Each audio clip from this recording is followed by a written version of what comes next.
Zigman, what's up? 1:48 in the afternoon out here, West Coast of Roseman, California. And it's still the 29th of September, 2020. What's going on, my friend? Texting is one thing, but man, emotionally, right now, I am just a mess. I'm just a real mess. It comes and goes, Dave. I know it's got to be hitting you. I know it's got to be hitting you. And I'm not trying to push that down your throat there, my friend. At least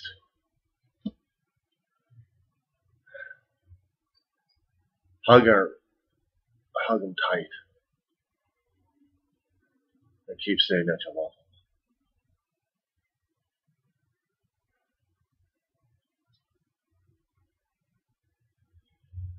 Dave, the trigger word for me is family.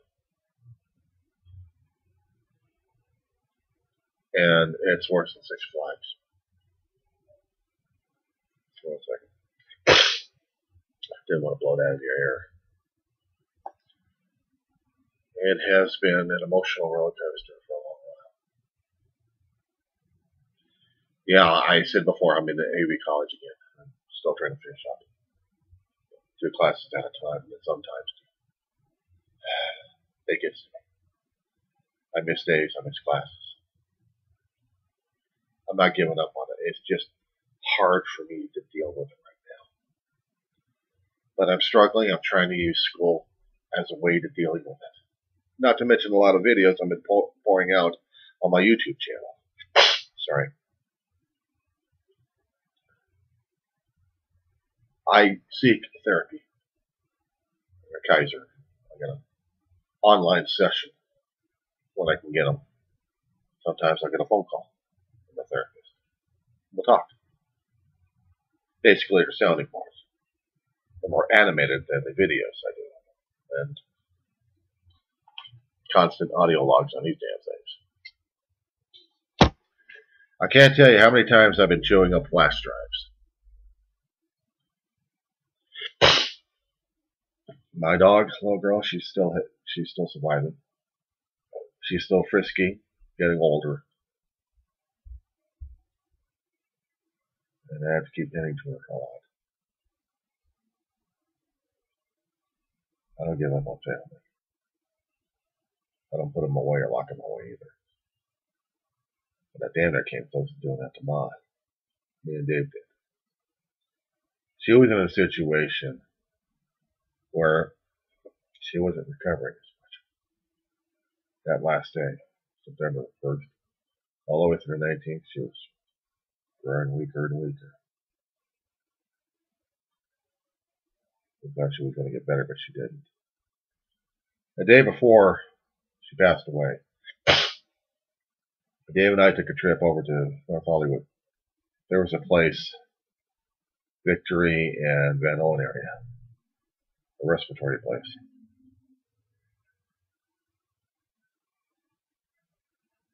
We had totally forgotten about the advanced medical directive, Dave. We forgot all about it.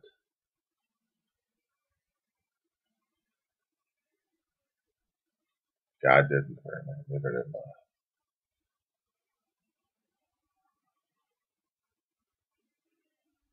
It was like days later after she passed that we went through a steel box that had a lot of stuff in it.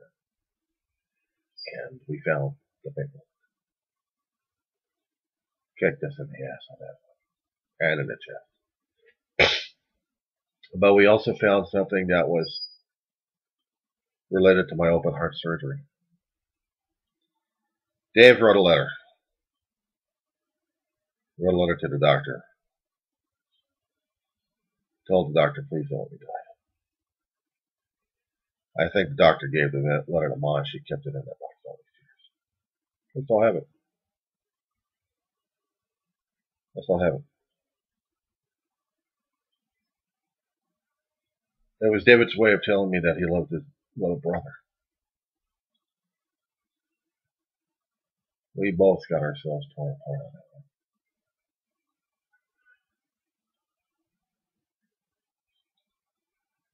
You know, I'd never seen my big brother talk to me about Mama at the moment of how she died and everything else. He just kept that grief inside, and everybody else he would express it to, but not me. He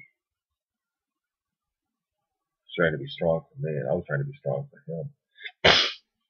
One thing we should have done was expressed it more. I mean, I damn near killed him when I did a video on Ma. I'd been to a memorial service for a person in recovery, and a lot of people showed up. And they did a tribute that I hadn't seen before. Pictures with music in the background.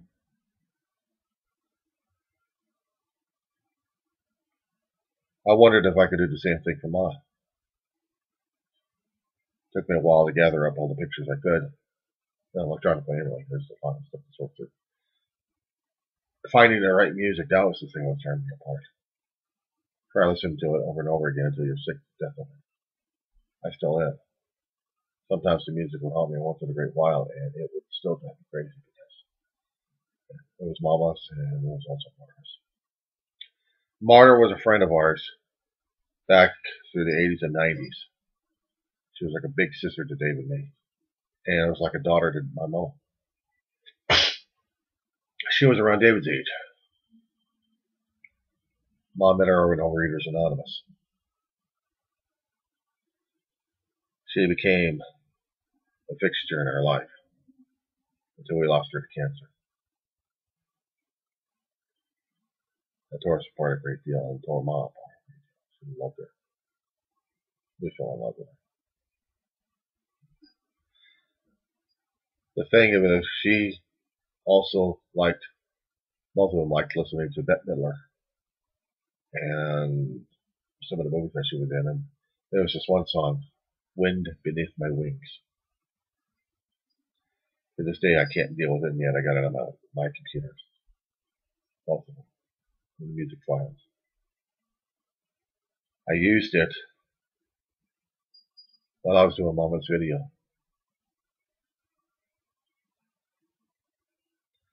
My brother watched it entirely with me and said, "It's beautiful. Don't ever show it to me ever again." Dave, my big brother was first born. 8 years difference. 8 years longer with Ma than I had. It hurt him more because he had a special relationship with Ma. I had just a baby. It was still special to her anyway, and did anything. And it hurt like hell. It still hurts like hell for me even seeing the video because that's my creation and I can't even stand seeing it. There's a lot of pictures and I have that I still haven't been able to deal anything with. And I'm holding on to it, but I still need to make a will out. So I can donate them to the person who might be able to benefit the most. But I'm not quite sure about the biologic family I've got right now anyway. I mean, I got a cousin, I don't even know where the hell she is anymore. She moved. Kept moving on me left and right. I'd send the information over to her if I could. Just let her be to keep forever. I mean, I know I got a couple of jerky cousins out in San Diego. One's a marriage family therapist, and the other one's a cop in San Diego. I haven't heard from these guys in a hell of a long while. We haven't talked. I don't want to. No. There's too much bad blood between us all. Black sheep. Sucks. There's also an extended family out there that drop kicked me too. And they still can't deal with the pain and grief. Did I ever tell you about Dee? Mary Dolores Buttress Reed, my surrogate mother, best friend's mother. Met him back in '76. Car accident. Dave and I were heading from Marlena all the way over to North Hollywood to pick up the last stuff being moved there. Dave just got his license. He just got his license about a couple of weeks ago. And he's acting like a cocky teenager. He thinks he knows everything. While we're around Madison Junior High, he had oil and water, spun around in a tree. We had a full-size station wagon, Dave. We turned it into a subcompact. The engine damn near came into our laps. In the car, we had a dual dashboard on the passenger side. Top, padded, everything from driver to passenger, padded. Down below where you had the glove compartment, there was a metal lip. Me being a small kid, about to be turning 10 years old, and with a lap seatbelt, hits the damn thing. Smashed face. Ma had to bring in an earlier picture just to show the surgeons what the hell I looked like.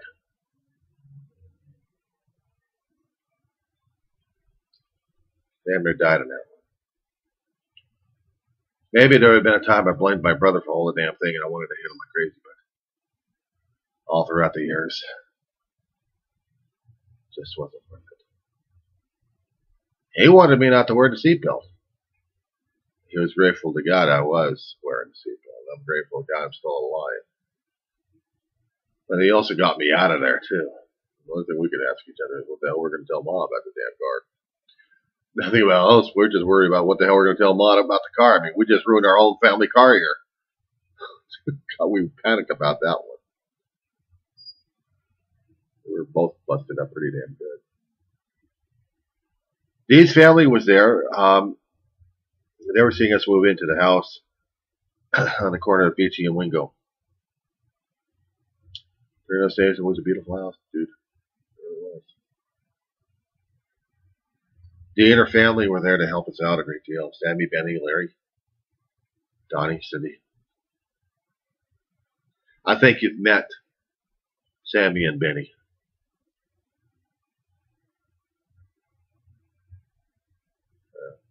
Don't be surprised if you forgot. But they stayed with us for a long while. Up until they're... Well, I guess they were feeling like we were sucking the mother dry on some occasions. I mean, there have been times we had lent money over to Dee's family a great deal, so she felt like she owed us a great deal more. She was very generous, but the family wasn't feeling like it. They tolerated us, apparently, after that. After Dee died, there was no more connection between them. I don't know. I guess somewhere in the last 10 of the years that we actually had, I think this relationships were getting strained. But when Dee died, that was it. When I lost David, I didn't hear anything from him.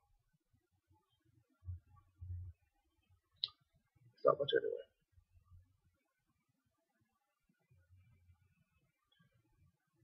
No text, no calls, no visits, no nothing.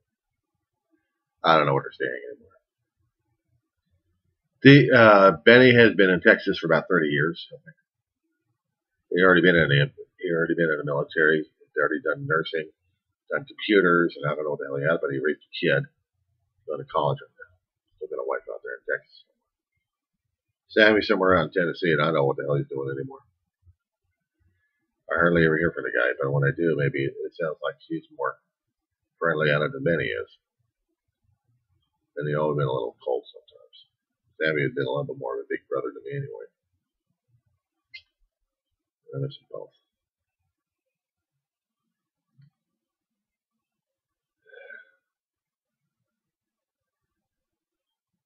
I'll tell you something, when you lose that deep of a friendship,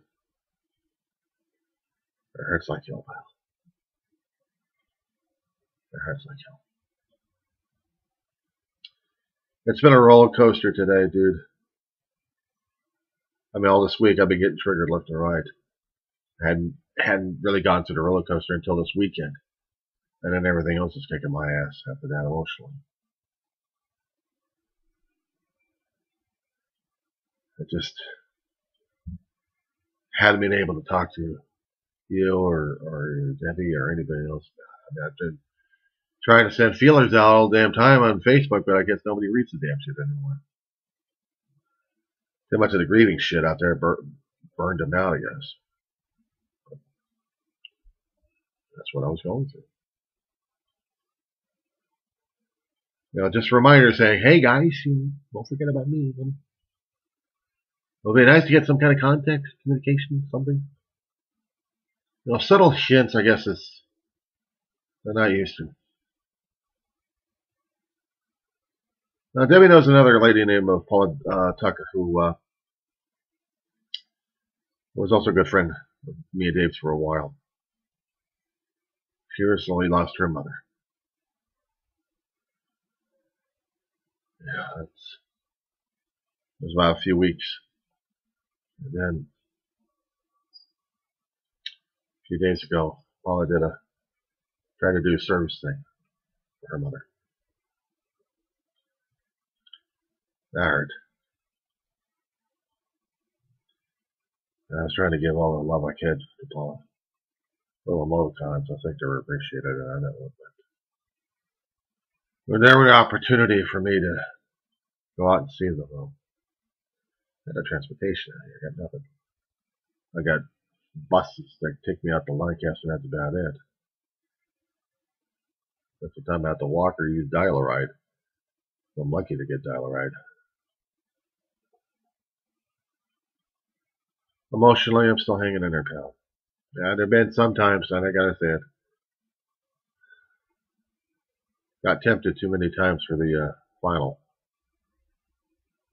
I know it's flagged left and right. Getting that severe into the depression left and right, I'll tell you. Dave, it scares the hell out of me if I'm going to be taking meds. I've been there, done that. I don't want it. Even if they are by some other choice for some other reason, it doesn't matter. The only medications I've been taking for myself is Tylenol.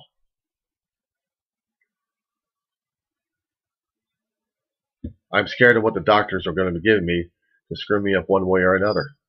I don't trust them. Too much fear. But eventually I'm going to have to trust these guys anyway. That's the hardest thing to get over, dude. I had one doctor trying to help treat me for acne. He was a wonderful doctor. But the information he had was so damn screwed up, it damn near killed me. Almost made me mentally unstable enough to think and even do. Yeah, almost came close to it, too.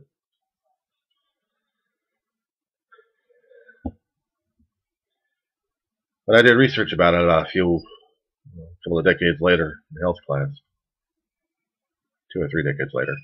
I found out that the medications that they were giving me for the acne was also a cancer treatment, but also left some stuff in the brain. Kind of screwed around with the neurons. I wasn't going to do that to myself again. So if I happen to take antibiotics, just some max I could take, no problem. For antibiotics, just to get rid of some of the stuff I've got. If I get another infection. I did COVID shot because I didn't want the damn COVID bug getting to me. The only way to get it is by the injections, and I had to endure that shit. That was a hell of a thing trying to get past that damn fear, I'll tell you that, my friend.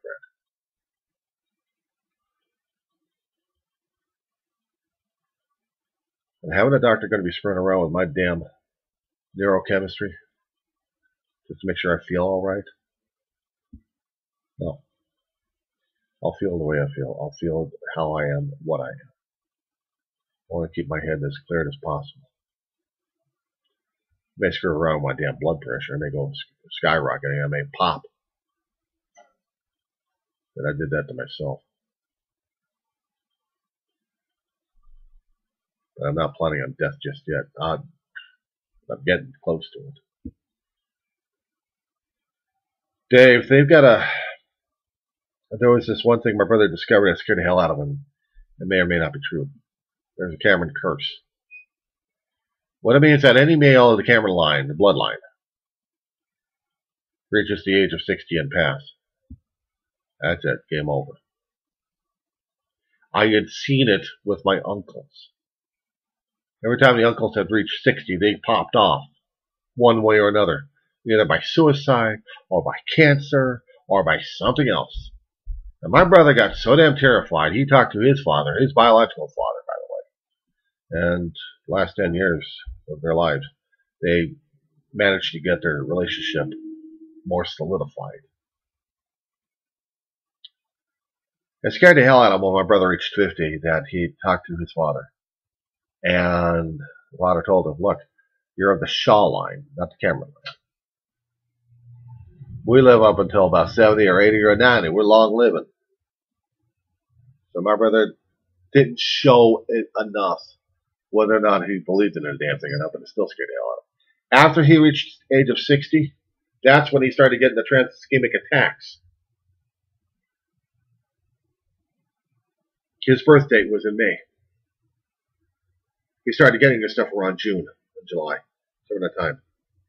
And they were kicking his ass.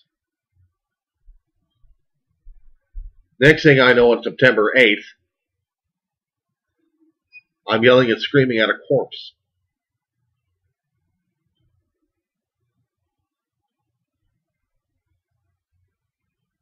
That's why it was so damn important for me to get my education going, because this was the one damn goal I wanted to get done.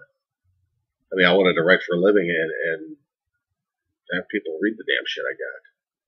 No one else has for a long time. And maybe they never will. When I was writing something, I was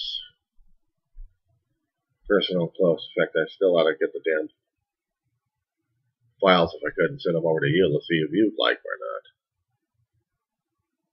I tried to send them over to a friend of mine who actually got published, but I never got a good response out of her. So I'm like, okay, close that damn door. Acquaintance with old friend, that's what stands for.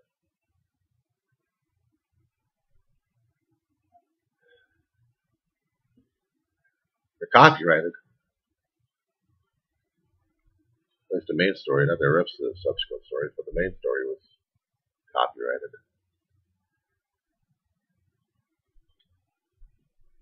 I still wanted to get that published before I was dead, but I may have get published after I'm dead. Who knows? I don't know how the hell I'm going to do that one.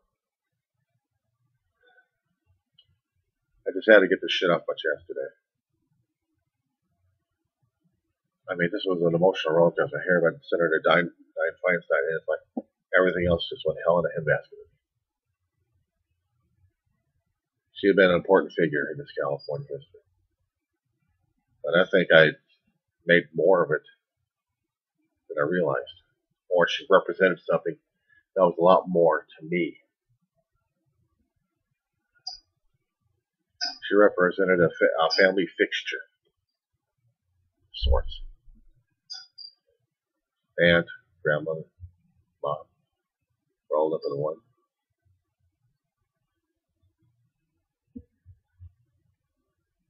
And it hurt like hell when it got me stunned for about a few minutes until I realized. She's gone, she's dead.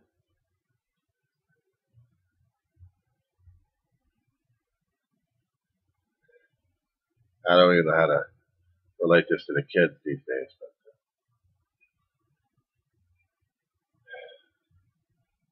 but I don't know what else to do. I say anything. I'm dealing today, but tomorrow I'll take care of itself. I just got through with an English essay, timed quiz. They got it. It was about morality. Go figure. Yeah, Magic Fingers had to get it to work on this one. So I got that saved. They've got the works. I don't know, maybe if you can look at Google Drive. Anyway. I hope I will rap at you later and hope that you're going to be still alive. And do one thing for me. Give your family a hug and squeeze for me. Give them a bear hug. Give them a bear hug.